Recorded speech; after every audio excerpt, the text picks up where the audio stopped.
दूसरे बंदों की आप मजाक उड़ा रहे हो, सीजीआई की आप मजाक उड़ा रहे हो, मुख्यमंत्री केजरीवाल की आप मजाक उड़ा रहे हो, लेकिन जब आपके कान पे थप्पड़ लग गया, रेखा गुप्ता के कान पे थप्पड़ लग गया, तो आज आप उसकी जमानत नहीं होने दे रहे हो। साथियों नमस्कार। जब घर परिवार में सब कुछ ठीक ठाक चलता रहता है तो लोगों की पहचान करना बड़ा मुश्किल हो जाता है, लेकिन जैसे ही परिवार के अंदर कोई फंक्शन होता है, कोई सुख होता है, कोई दुख होता है, कोई इवेंट होता है, तो घर के सारे सदस्यों के रंग दिखने शुरू हो जाते हैं। उनके एक एक करैक्टर का पता चल जाता है, किसके दिल में लालच है, कौन मेहनत करने वाला है, कौन कामचोर है, कौन बेईमान है, कौन धोखेबाज है, कौन दोगला है। यही हाल हिंदुस्तान की राजनीति का है। कुछ भी छोटा सा हो जाए तो सारी पार्टियों के रंग ढंग दिखने शुरू हो जाते हैं। 2 मिनट मेरे साथ जुड़े रहें। अगर आपको अच्छा लगे तो उसके साथ भी जुड़े रह सकते हैं, और अगर आपको बोरियत हो, उस बात समझ में ना आए, तो मेरे को टाटा बाय बाय करके निकल सकते हैं। और मैं शुरुआत करूंगा विपक्ष को लेकर। विपक्ष ने एक बहुत अच्छा मुद्दा तो उठाया, सीजीआई के ऊपर जूता फेंकने की निंदा की, लेकिन धीरे धीरे करते हुए वो उन्होंने दलित वर्सेस बीजेपी बना दिया। मेरा एक सवाल पूछना है। सबसे पहले मैं सवाल करूंगा आम आदमी पार्टी से भी करूंगा, मैं सवाल कांग्रेस से भी करूंगा, विपक्ष से मेरा सवाल है कि आपको ये मुद्दा, इसमें दलित जोड़ने की क्या जरूरत थी? क्या सीजीआई के ऊपर जूता फेंकना ही अपने आप में एक गैरकानूनी काम नहीं था? ये एक गलती नहीं थी? लेकिन आपने इस मुद्दे को बना दिया बीजेपी वर्सेस दलित, के दलितों का अपमान हुआ है। आप क्या कहना चाहते हैं कि अगर सीजीआई दलित ना होते, ये ब्राह्मण होते, ये राजपूत होते, ये जाट होते, गुज्जर होते, अहीर होते, तो क्या इनके ऊपर जूता मारना तब सही हो जाता? तो आपने इस मुद्दे को के बीच में दलित को जोड़ने की जरूरत क्या थी? आप ये बोलते कि सीजीआई के ऊपर जूता फेंका गया है, ये गैर कानूनी है, गलत काम है, उसे सजा मिलनी चाहिए। अभी मैं भाजपा के ऊपर नहीं आ रहा हूँ, तो आपने मुद्दे को बदल दिया और इसमें दलितों की एंट्री कर दी। मैं आपसे ये जानना चाहता हूँ कि सर्वोच्च न्यायालय के सर्वोच्च न्यायाधीश के ऊपर जूता फेंकना, उनका अपमान करना, जो इंसान न्याय का आखिरी पायदान है, आखिरी एक कदम है कि उससे आगे कुछ नहीं है, एक ऐसे इंसान के ऊपर जो दूसरों को न्याय देता है, उसके ऊपर उसका अपमान हुआ, उसकी बेइज्जती हुई, उसने कैसे शिक्षा पाई होगी, कितने टेस्ट क्लियर करे होंगे, कितना तजुर्बा लिया होगा, और सीनियरिटी के हिसाब से वो कैसे कैसे वो इस पद तक पहुंचे होंगे। अगर इनके ऊपर जूता फेंकने के बाद में भी आप ये सोचते हैं कि इसे गलत सिद्ध करने के लिए दलित को जोड़ना जरूरी है, तो मैं तो कहूँगा कि सबसे पहले तो आप ही गलत हैं। अरे जूता भाई किसी के ऊपर नहीं फेंका जाना चाहिए। जूता भारतीय जनता पार्टी का नेता है, उसके ऊपर भी नहीं फेंका जाना चाहिए। आम आदमी पार्टी के केजरीवाल के ऊपर भी नहीं फेंका जाना चाहिए था। सीएम रेखा गुप्ता की भी पिटाई नहीं होनी चाहिए थी।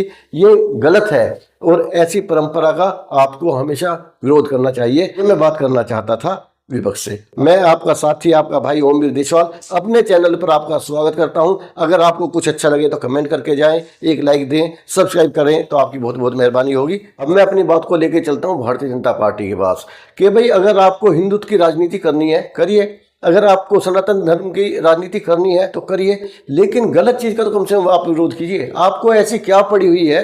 सनातन धर्म ठीक है, आप कर रहे हैं वो, लेकिन एक गलत काम हो रहा है। जो न्यायाधीश के ऊपर जूता फेंका जा रहा है, उसका भरी कोर्ट में उसका अपमान किया जा रहा है। एक सिरफिरा इंसान जो कह रहा है कि मेरी देवी शक्तियों ने मेरे को आदेश किया, आप उसको जस्टिफाई कर रहे हैं, आप उसकी हिमायत कर रहे हैं, आप उसकी तारीफ कर रहे हैं। मोदी जी ने एक ट्वीट कर दिया कि मैं इसकी निंदा कर रहा हूं, ऐसा नहीं होना चाहिए, लेकिन अपनी ट्रोल आर्मी को ये पूरी परमिशन दे दी कि आप पूरी ताकत के साथ में राकेश किशोर जिसने जूता फेंका है उसका आप बचाव कीजिए, उसका फेवर कीजिए। आपने तो बिल्कुल वही बात याद दिला दी कि आज़ादी के बाद में जिन महात्मा गांधी ने आज़ादी के लिए इतना काम किया, जो एक संपन्न परिवार से थे, जो एक बैरिस्टर थे, जो उस जमाने में लंदन से पढ़ के आए थे, जिस इंसान ने पूरी जिंदगी जेल में काट दी या अपने लंगोटी में रहे, जबकि वो अच्छे कपड़े पहन सकते थे, लेकिन इसलिए लंगोटी में रहे कि मेरा देश गरीब है तो मैं भी गरीबों की तरह रहूंगा। उस समय सारे जाति, सारे धर्म महात्मा गांधी के झंडे के नीचे थे। उन्होंने अंग्रेजों को खदेड़ने में महान योगदान दिया है।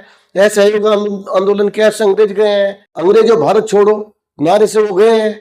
आपने उस इंसान के हत्यारे को, नाथूराम गोडसे को, आज तक आप महिमा मंडन कर रहे हैं, उसे जस्टिफाई कर रहे हैं, उसे क्रांतिकारी बता रहे हैं। ये कौन सी राजनीति है जिसने आतंकवादी भी नहीं कह सकते। एक हिंदू होते हुए एक हिंदू की हत्या कर दी, जिसका देशभक्ति, देश को आज़ाद कराने में इतना बड़ा योगदान था। और गोडसे जो पूरी आज़ादी की लड़ाई में कहीं से कहीं तक भी नजर नहीं आए, जहाँ अंग्रेजों का विरोध करते नजर नहीं आए, किसी क्रांति का हिस्सा नहीं बने, उस नाथूराम गोडसे को आप महिमा मंडित कर रहे हो, आप उसकी तारीफ कर रहे हो, उसे जस्टिफाई कर रहे हो। एक निहत्थे और एक बुजुर्ग की हत्या करने वाले को मैं एक छक्के से ज्यादा की संज्ञा मैं नहीं देता। तो आप उस जमाने से लेकर आज तक गलत चीजों का समर्थन कर रहे हो, मेरी चीज समझ में नहीं आती। अभी हाल में एक वाकया हुआ है जिसमें मुख्यमंत्री रेखा गुप्ता के ऊपर एक इंसान ने हमला कर दिया।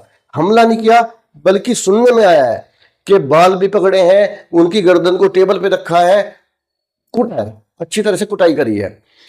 दिल्ली पुलिस ने एक एक आदमी के फोन लेकर वो उसकी रिकॉर्डिंग डिलीट करी है, एक एक कैमरे को निकाल कर उसे डिलीट कर दिया है। आज तक उसकी फुटेज बाहर नहीं आई है। जो सिरफिरा व्यक्ति था उसकी भी आलोचना करनी पड़ेगी, गलत आदमी था, ये कोई तरीका नहीं होता।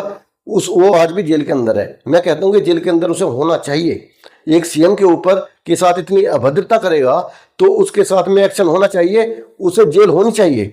लेकिन मैं ये कहता हूं कि जिसने सीजीआई के ऊपर जूता फेंका, जेल उसे भी होनी चाहिए, उसने भी गलत काम किया है। आप जूता फेंकने की क्लिप सबको दिखा रहे हो, आप रेखा गुप्ता की पिटाई करने वाले को जमानत नहीं दे रहे हो, आप उसकी वीडियो नहीं बनने दे रहे हो, आप उसका इंटरव्यू नहीं होने दे रहे हो, उसका पक्ष जानने की जरूरत आपको नहीं है। हिंदुस्तान को उसका पक्ष भी पता होना चाहिए कि भाई उसने किस सोच से क्या कह के क्या दिमाग में आया उसने जो इस तरह कदम उठाया। लेकिन दूसरी तरफ आप सीजीआई के ऊपर जूता फेंकने वालों को कि इंटरव्यू करवा रहे हो, बड़े बड़े चैनल पे बुलवा रहे हो आप उसे।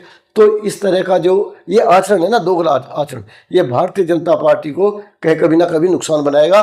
काट की हांडी बहुत दिन तक चलती नहीं है। दिल्ली के मुख्यमंत्री जब केजरीवाल थे या उससे पहले जो प्रचार कर रहे थे, एक आदमी ने थप्पड़ मार दिया, किसी ने शाही फेंक दी, उनकी जो रिकॉर्डिंग थी भाजपा आईटी सेल ने एक एक बंदे के पास भेजी, उसके ऊपर गाने लगा दिए, चट से मार दी रिंकिया के पापा, कुछ ऐसे करके एक गाना था, वो गाना लगा दिया। तो दूसरे बंदों की आप मजाक उड़ा रहे हो, सीजीआई की आप मजाक उड़ा रहे हो, मुख्यमंत्री केजरीवाल की आप मजाक उड़ा रहे हो। लेकिन जब आपके कान पे थप्पड़ लग गया, रेखा गुप्ता के कान पे थप्पड़ लग गया, तो आज आप उसकी जमानत नहीं होने दे रहे हो, उसका पक्ष नहीं पता होने। तो ये दोगला आचरण जो है, दोगली राजनीति है, मैं इसका विरोध करता हूँ। और जो सीजीआई के ऊपर जो जूता उठाने वाला था, फर्क नहीं पड़ता कि वो दलित था, वो ब्राह्मण था, वो ठाकुर था, वो यादव था, जाट था, गुज्जर था, कोई भी था, उसने गलत किया, उसे सजा मिलनी चाहिए। जय हिंद।